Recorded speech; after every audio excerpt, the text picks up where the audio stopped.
The morning started like any other for Jake Morrison, until the emergency alarm rang through the Earth Defense Corps' headquarters. He jumped from his bed and ran to the control room where dozens of screens showed red warning lights flashing across. The galaxy map. Something terrible was happening, and Jake could feel it in his bones. Commander Morrison had served 20 years in space combat, but he had never seen anything like this before. The communication channels that usually buzzed with chatter from human colonies across the galaxy had gone completely silent. One by one, the distant worlds stopped responding to calls from Earth. First, it was the mining stations near Alpha Centauri, then the farming colonies in the Vega system, and now even the major population centers were going dark. Admiral Lisa Kane stood at the main display screen, watching as another solar system turned red on the status board. Her face looked tired and worried as she turned to address the gathered officers. The reports coming in from their long-range scouts painted a picture that nobody wanted to believe. An alien fleet, unlike anything humanity had ever encountered, was moving through space like a plague, consuming everything in its path. The enemy called themselves the Zephyrian Hegemony, and their ships looked like living creatures made of crystal and metal. These vessels could repair themselves after taking damage, and they seemed to learn from every battle they fought. The few human ships that had engaged them and survived reported that the alien weapons became more effective with each attack, as if the enemy was studying human tactics in real time. Jake Morrison had grown up on New Chicago Colony, where his parents ran a small farming operation. The colony was nothing special, just 50,000 people trying to make a living on a planet that was mostly desert. But it was home, and Jake loved the red sunsets and the way the twin moons looked when they rose over the mesa near his family farm. 3 days ago, New Chicago had sent its regular weekly status report to Earth Defense Command. Yesterday, there had been no transmission at all. The Zephyrian advance seemed unstoppable because their technology was so far ahead of anything humans possessed. Earth Defense Corps ships used fusion drives and particle beam weapons that had served well in conflicts with pirates and rogue colonies. But against the Zephyrians, these weapons might as well have been throwing rocks. The alien ships absorbed the energy from human attacks and used it to make their own weapons stronger. Admiral Kane called Jake into her private office after the morning briefing ended. She looked older than her 50 years, and Jake could see the weight of command pressing down on her shoulders. The Admiral had been fighting wars since before Jake was born, but she had never faced an enemy like this one. She offered him coffee from her personal supply, which meant this conversation was going to be serious. The intelligence reports on Admiral Kane desk made for grim reading.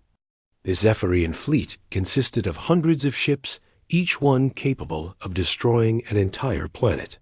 They moved in perfect formation, like a school of fish or a flock of birds, responding to some invisible signal that coordinated their actions.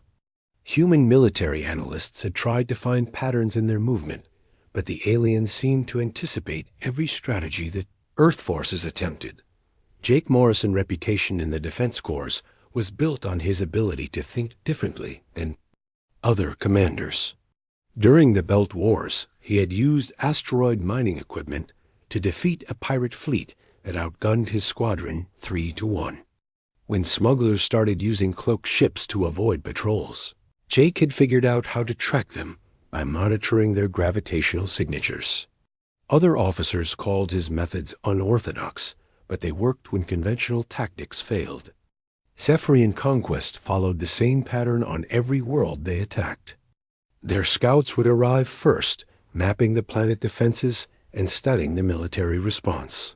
Then the main fleet would emerge from hyperspace in a perfect sphere formation that surrounded the entire solar system. The aliens would demand immediate surrender, and when the humans refused to give up, they would demonstrate their power by destroying a few military targets with surgical precision. Admiral Kane showed Jake the final transmission from Proxima Base, which had been one of humanity's most heavily fortified positions. The base commander had tried every defensive strategy in the book, including nuclear mines, gravity wells, and coordinated attacks from multiple directions. Nothing had worked because the Zephyrian ships adapted to each new threat faster than the humans could implement it. The base fell in less than 6 hours. What worried Jake the most was how quiet the alien advance had become. In the early days of their conquest, the Zephyrians had sent demands for surrender and made broadcasts about joining their empire peacefully.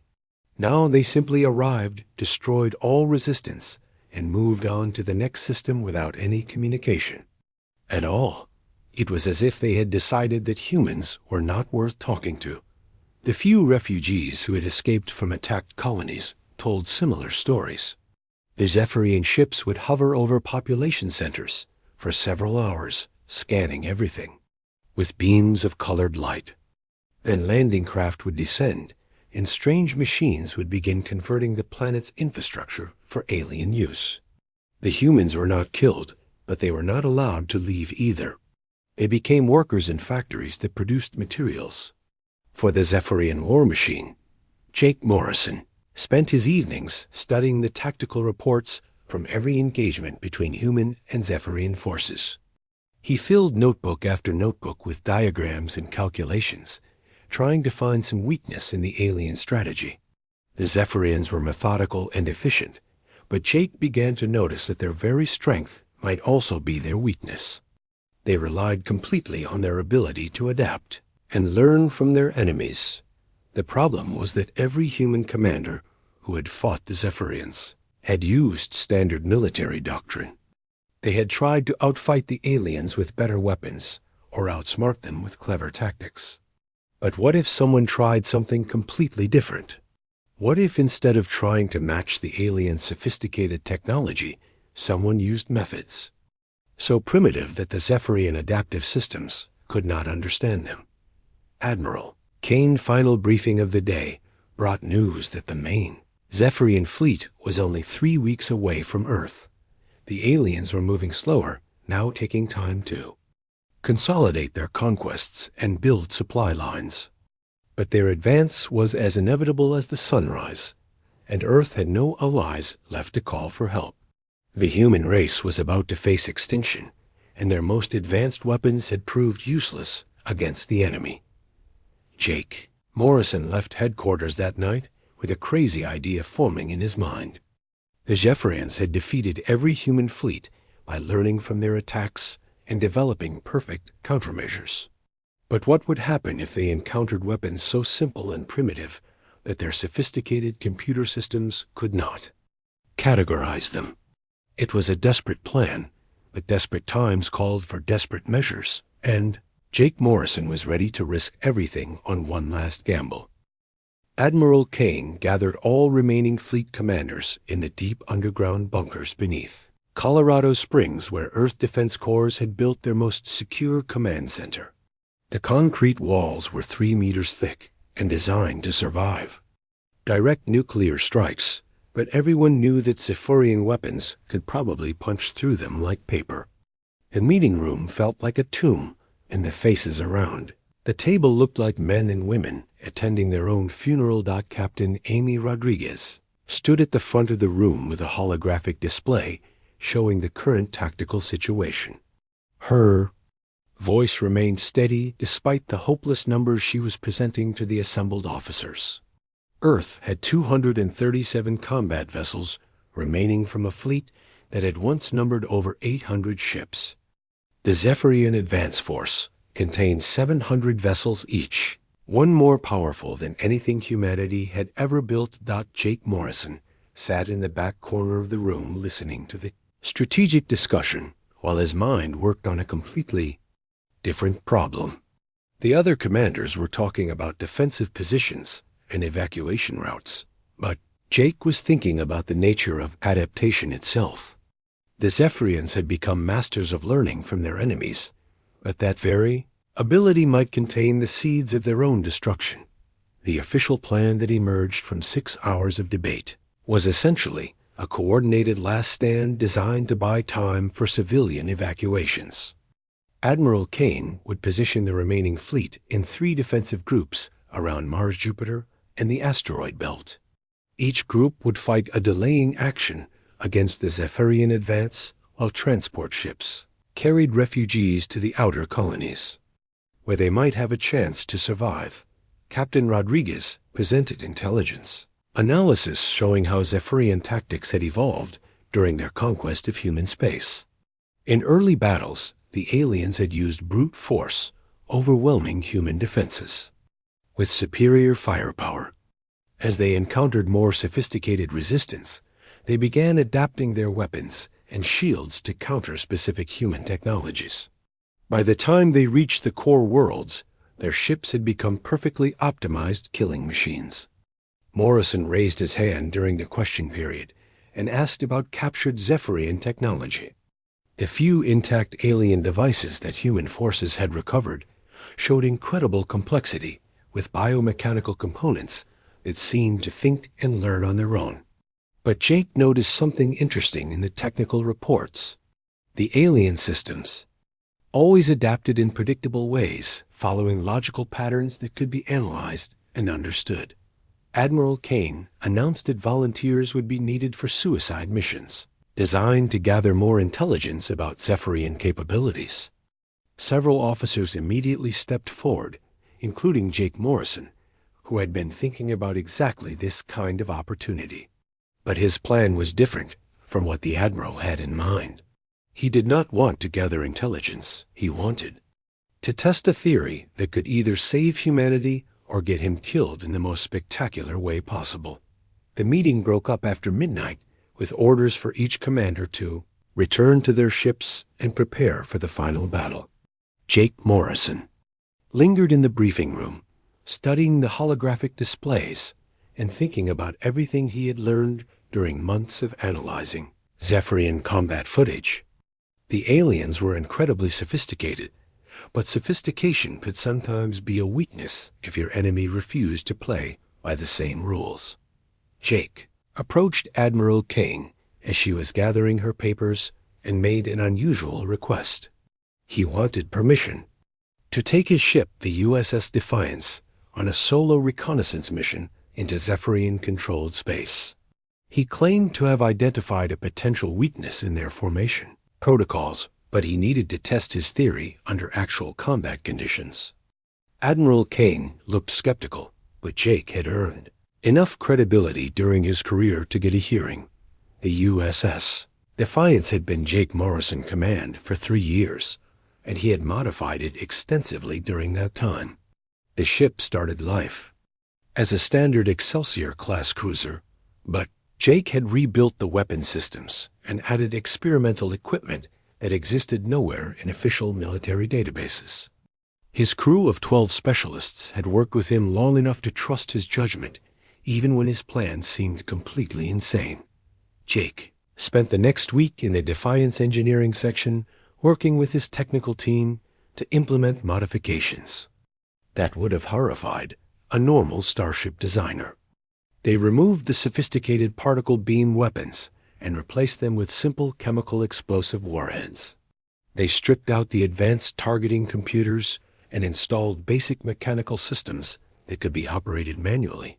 The ship began to look more like something from the early days of space exploration than a modern military vessel. Chief Engineer Bobby Walsh questioned every modification Jake ordered, but followed his commands without argument. Walsh had served with Jake during the Belt Wars and had seen his unconventional methods work when everything else failed. The other crew members trusted Jake completely because he had never led them into a battle he could not win. But this mission felt different, and everyone knew they might not be coming home. The official fleet deployments began as Earth Defense Corps ships moved to their assigned positions throughout the solar system.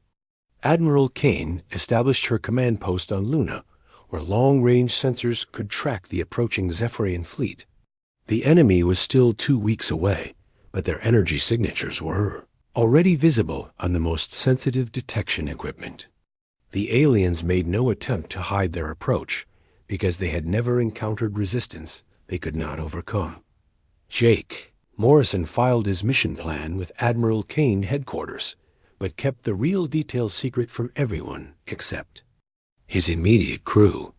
The official paperwork described a reconnaissance mission to gather intelligence on Zephyrian formation tactics.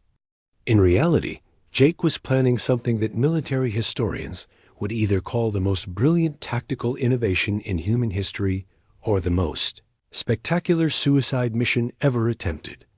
The USS Defiance departed from Ceres Station on a trajectory that would take it deep into the outer solar system, where long-range sensors had detected Zephyrian scout ships.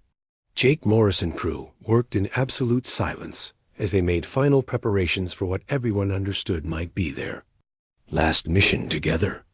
The ship that had once been a sophisticated piece of military technology now resembled a flying bomb packed with the most primitive explosive devices human industry could produce. Jake Morrison sat in his command chair watching the stars and thinking about his parents' farm on New Chicago Colony. The red sunsets and twin moons were gone, forever consumed by the Zephyrian war machine that turned entire worlds into factories for their expanding empire. But maybe, just maybe, one man with a crazy idea and a ship full of simple explosives could find a way to make the aliens pay for what they had taken from humanity. The Zephyrian fleet emerged from hyperspace at the edge of the solar system, like a swarm of deadly insects materializing from the darkness of deep space. 700 ships arranged themselves in a perfect sphere formation that stretched across millions of kilometers with mathematical precision that no human fleet could ever achieve. Each alien vessel pulsed with organic light as biomechanical systems established communication links and began the process of analyzing their new target. Fleet Prime Vorthik commanded the invasion from the central Nexus ship that served as the brain of the entire Zephyrian formation. The alien commander had conquered 47 star systems for the hegemony, and each victory had added new knowledge to the collective intelligence stored in their living computer networks. Vorthek viewed the conquest of Earth as routine maintenance rather than a serious military challenge, because human technology appeared primitive compared to the civilizations the Zephyrians had already absorbed, the bio-neural networks that controlled. Zephyrian ships began scanning human defensive positions with energy beams that could penetrate any known shielding material. Long-range sensors mapped every asteroid, every space station, and every military vessel in the solar system, while adaptive algorithms calculated optimal attack vectors for maximum efficiency. The analysis showed exactly what Fleet Prime Vorthak had expected to find: primitive kinetic weapons, basic fusion drives, and simple energy shields that belonged in a technological museum. Admiral Kane watched the alien arrival from her command center on Luna, where banks of screens displayed tactical information that painted a hopeless picture. The Zephyrian sphere formation was expanding slowly as scout ships moved ahead to probe human defenses and catalog their weapon systems. Each alien vessel that human sensors could detect was larger and more powerful than Earth's most advanced battleship, and intelligence reports suggested that many more ships remained hidden behind sophisticated cloaking technology. Earth defense Corps' fleets took their assigned positions around the major population centers as evacuation transports began carrying civilians to the outer colonies. The plan was simple in its desperation. Each defensive group would fight until destroyed while buying time for as many people as possible to escape. Admiral Kane knew that the human race might survive in scattered refugee populations, but Earth itself was probably doomed along with most of its 4 billion inhabitants. Jake Morrison powered up the USS Defiance in the shadow of Ceres Station, where his modified ship looked strange and primitive compared to the other military vessels preparing for battle. The angular projections that covered his hull were not advanced sensor arrays or sophisticated weapon systems, but simple mechanical devices designed to hold chemical explosives in place. His crew of 12 specialists worked at their stations with grim determination, knowing that their mission would probably end in death, but hoping it might accomplish something useful. The first Zephyrian probe ships reached Jupiter space, where they encountered the outer defensive perimeter, commanded by Captain Steve Parker, aboard the battleship USS Vengeance. Parker had served in the Defense Corps for 15 years and commanded one of the most experienced crews in the fleet, but he had never faced anything like the crystalline vessels that approached his position with casual confidence. The alien ships moved like living creatures, flowing through space with grace that seemed to mock human engineering. Captain Parker opened fire with everything his ship could deliver, sending particle beams and nuclear missiles toward the Zephyrian scouts.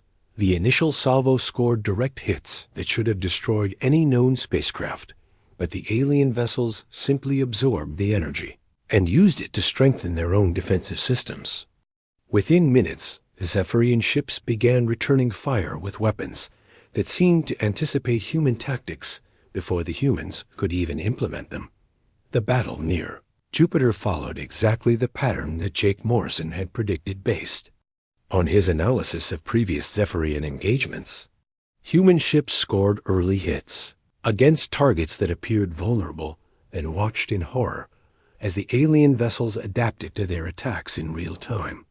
Energy weapons that had worked moments before became completely ineffective as Zephyrian shields evolved to counter them. Missile salvos were intercepted by defensive systems that learned to predict their trajectories with perfect accuracy. USS Vengeance lasted longer than most human ships because Captain Parker kept changing his tactics to stay ahead of Zephyrian adaptation systems. He used asteroid cover to break up attack patterns and coordinated with other ships to create overlapping fields of fire that confused alien targeting computers. But every trick he tried worked only once before the Zephyrians developed countermeasures. That made the same tactic useless. After 2 hours of fighting, Parker's ship was cut to pieces by weapons that seemed to know exactly where to strike for maximum damage. Morrison watched the battle reports from Jupiter while the USS Defiance moved through the outer asteroid belt on a course that appeared random to any observer tracking his ship. He had programmed a series of course corrections that would confuse Zephyrian predictive algorithms while slowly bringing his vessel closer to the alien formation. His crew maintained complete radio silence as they followed procedures that had been rehearsed hundreds of times in secret training sessions. The Zephyrian fleet began advancing deeper into the solar system as resistance at Jupiter collapsed, and the surviving human ships retreated toward Mars. Fleet Prime Vorthik was pleased with the efficiency of the operation because his neural networks had quickly adapted to human tactical doctrine and generated perfect countermeasures for every weapon system they encountered. The conquest was proceeding ahead of schedule, and Vorthik expected to be orbiting Earth within 72 hours. Admiral Kane received reports of the Jupiter disaster while coordinating the next phase of human resistance around Mars, where the largest concentration of Defense Corps ships waited for the Zephyrian advance. She knew that her forces could not win a conventional battle against such overwhelming technological superiority, but she hoped they could inflict enough damage to slow the alien advance and buy more time for civilian evacuations. Every hour of delay meant thousands more people might escape to carry on human civilization somewhere else. The USS Defiance reached the edge of the Zephyrian formation just as the main alien fleet began its final approach toward the inner solar system. Jake Morrison activated his ship stealth systems, which were not designed to hide from enemy sensors, but to project false energy signatures that made his vessel appear to be a piece of space debris. The Zephyrians ignored him completely because their attention was focused on the human battle groups that posed a real threat to their operation. Jake Morrison looked around the bridge of his ship at the faces of the 12 people who had volunteered to follow him on this desperate mission. Chief Engineer Bobby Walsh gave him a thumbs-up signal, while the weapons officer, Lieutenant Carol Barnes, ran final checks on the primitive explosive devices that filled every available space in the ship. They were ready to attempt something that would either save humanity or become the most spectacular failure in military history. Jake Morrison watched the destruction at Jupiter through his ship sensors while the USS Defiance drifted silently through the outer edge of the Zephyrian formation like a piece of forgotten space junk. The battle reports confirmed everything his analysis had predicted about alien adaptive systems. Human ships that scored hits in the first few minutes of combat became completely ineffective, as Zephyrian technology learned from each attack and developed perfect countermeasures in real time. The alien fleet was transforming itself into the ultimate killing machine, optimized specifically for destroying human technology. Every particle beam that struck a Zephyrian hull taught their computers how to build better shields.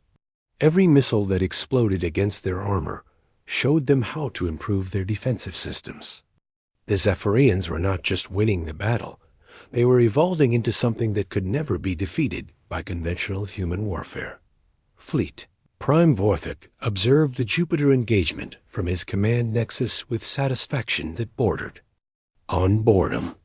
The bioneural networks had cataloged human tactical doctrine within the first hour of combat and generated optimal counter-strategies for every weapon system in the Earth Defense Corps' arsenal. The conquest was proceeding exactly according to plan, with minimal losses to Zephyrian forces and maximum efficiency in resource utilization. The alien commander had seen this pattern repeated across dozens of star systems as primitive civilizations attempted to resist the inevitable expansion of the hegemony. Species that relied on crude kinetic weapons and simple energy manipulation always followed similar tactical patterns because their limited technology offered few alternatives. Humans appeared to be slightly more creative than average, but creativity meant nothing against the overwhelming superiority of evolved Zephyrian science. Jake Morrison. Crew worked in absolute silence as they made final preparations for what everyone understood would be a one-way mission. Chief Engineer Bobby Walsh had spent weeks modifying the ship internal systems to support Jake's crazy plan. Instead of sophisticated targeting computers, they now relied on simple mechanical devices that could be operated by hand. Instead of advanced particle beam weapons, they carried chemical explosives that belonged in a museum of primitive warfare. Lieutenant Carol Barnes ran diagnostics on the explosive devices that filled every available space in the USS Defiance from Brno, at cargo bays to the crew quarters. Nuclear warheads, chemical bombs, and kinetic penetrators were packed so tightly that the ship resembled a flying ammunition depot more than a military vessel. The weapons were so crude and simple that no modern defense system would consider them a serious threat, which was exactly what Jake Morrison was counting on. The Zephyrian formation began to tighten as the main fleet advanced deeper into the solar system, leaving the wreckage of human ships scattered around Jupiter orbit. Long-range sensors detected the approach of Earth Defense Corps reinforcements near Mars, but Fleet Prime Vorthik viewed these forces as merely another obstacle to be overcome through superior technology and adaptive tactics. The bioneural networks were already analyzing human defensive positions and calculating optimal attack vectors. Admiral Kane coordinated the Mars defense from her command center on Luna, where tactical displays showed the hopeless mathematics of the approaching battle. Her remaining ships were outnumbered more than 3-1 by an enemy that had already proven invincible against human weapons. The evacuation transports were making progress, but millions of people would still be trapped on Earth when the Zephyrians arrived to claim their newest conquest. The USS Defiance continued its silent approach toward the heart of the alien formation, while Jake Morrison studied the energy patterns of Zephyrian command ships through passive sensors. The aliens maintained perfect coordination through a network of mechanical links that connected every vessel in their fleet to the central nexus where Fleet Prime Vorthik directed the overall strategy. If that command structure could be disrupted, the entire formation might lose its cohesion. Jake Morrison had built his career on finding unconventional solutions to impossible problems, but this mission represented the ultimate test of his ability to think differently than other military commanders. The Zephyrians had defeated every human fleet by learning from their attacks and developing countermeasures that turned superior alien technology into an unbeatable advantage. But what would happen if they encountered weapons so primitive that their sophisticated computer systems could not understand them?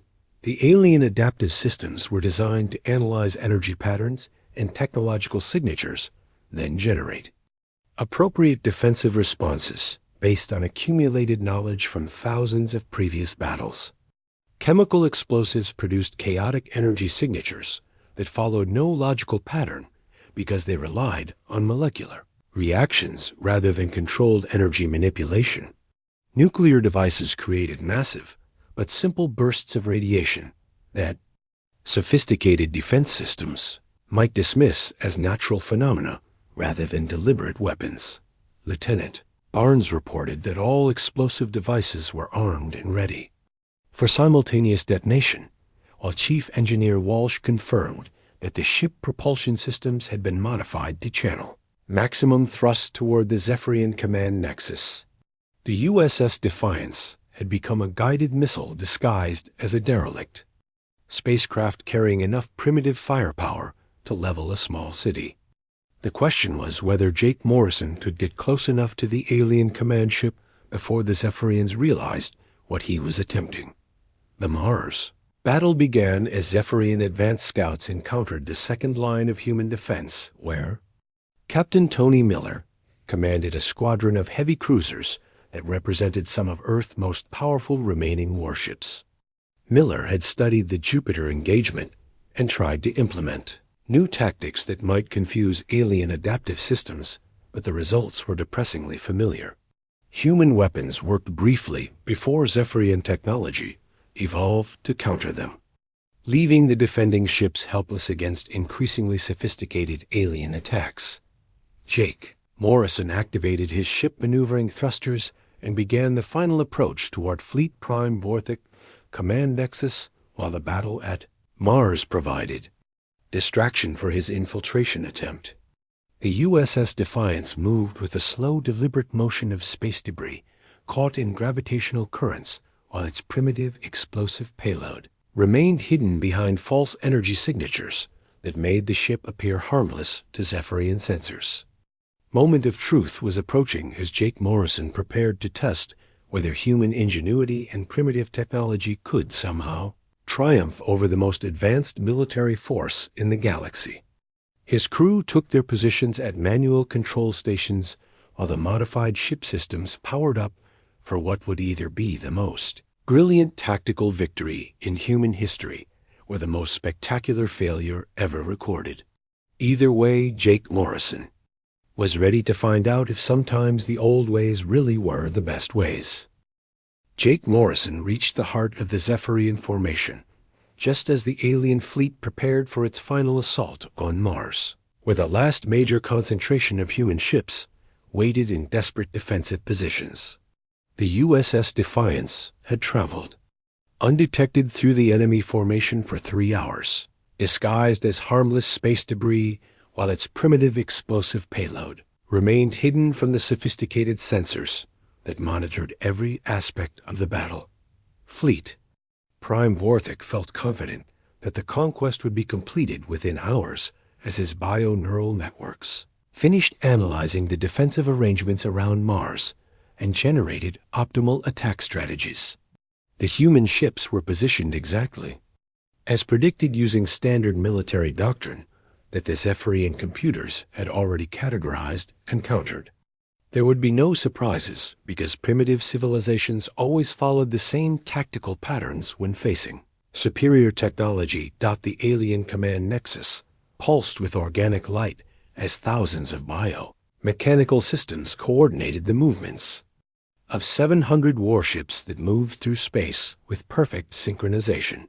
Each Zephyrian vessel was connected to the Central Intelligence through quantum communication links that allowed instantaneous sharing of tactical data and adaptive responses. The network had become a single vast mind dedicated to the efficient destruction of human resistance. Jake Morrison opened a communication channel to Admiral Kane headquarters on Luna and transmitted a message that would be his final words to the human race. His voice was calm and steady as he spoke into the recorder, knowing that millions of people might hear these words in the years to come. He said that sometimes the old ways work best, and that courage matters more than technology when everything else has failed. Lieutenant Carol Barnes armed all explosive devices throughout the USS Defiance, while Chief Engineer Bobby Walsh prepared the ship propulsion systems for maximum thrust toward the Zephyrian command vessel. The crew worked with quiet efficiency as they completed the final preparations for a mission that would either save humanity or become a footnote in the story of human extinction. Every person on the bridge understood that they were about to make the ultimate sacrifice for their species. The USS Defiance dropped its false energy signatures and revealed itself as Jake Morrison activated every thruster and began accelerating directly toward Fleet Prime Vorthic Command Nexus. The Zephyrian sensors immediately detected the approaching human ship, but their analysis systems could not classify the chaotic energy patterns emanating from the primitive explosive devices packed into every available space aboard the vessel. Fleet Prime Vorthic received alerts about the approaching human ship, but dismissed it as a desperate suicide attack that posed no real threat to Zephyrian technology. The alien commander had seen similar tactics from dozens of primitive species who threw their lives away in futile gestures of defiance. The command nexus defensive systems would easily destroy the crude human vessel long before it could reach effective weapons range. But the Zephyrian defensive computers encountered something they had never seen before when they tried to analyze Jake Morrison weapon systems. The chemical explosives produced energy signatures that followed no logical pattern because they relied on molecular reactions rather than controlled energy manipulation. The nuclear devices created radiation bursts that the alien computers classified as natural phenomena rather than deliberate weapons. The kinetic penetrators appeared to be simple metal objects with no technological sophistication worth noting. The USS Defiance penetrated the defensive perimeter around the command nexus because the Zephyrian systems were designed to counter advanced energy weapons and sophisticated military technology. The primitive explosives that filled Jake Morrison's ship were so crude and simple that the alien computers could not recognize them as threats.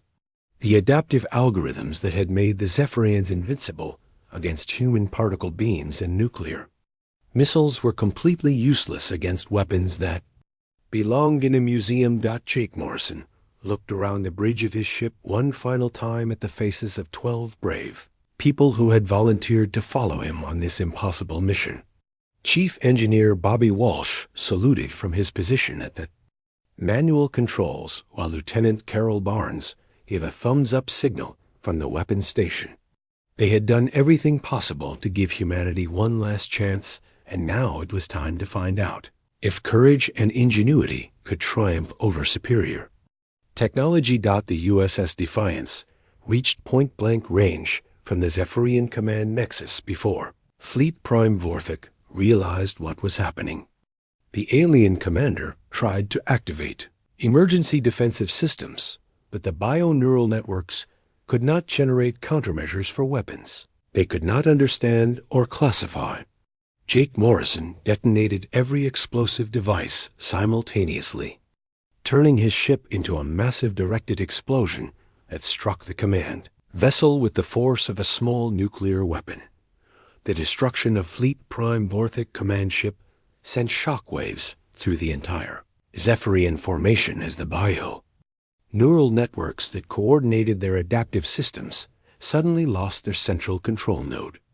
The alien ships had been designed around the assumption that they would always face sophisticated enemies using advanced technology. Jake Morrison primitive chemical explosives created energy patterns that their computers could not analyze or counter. Individual Zephyrian vessels began losing connection to the central coordination matrix as the quantum communication links failed, and the shared intelligence that had made them invincible started fragmenting into chaos.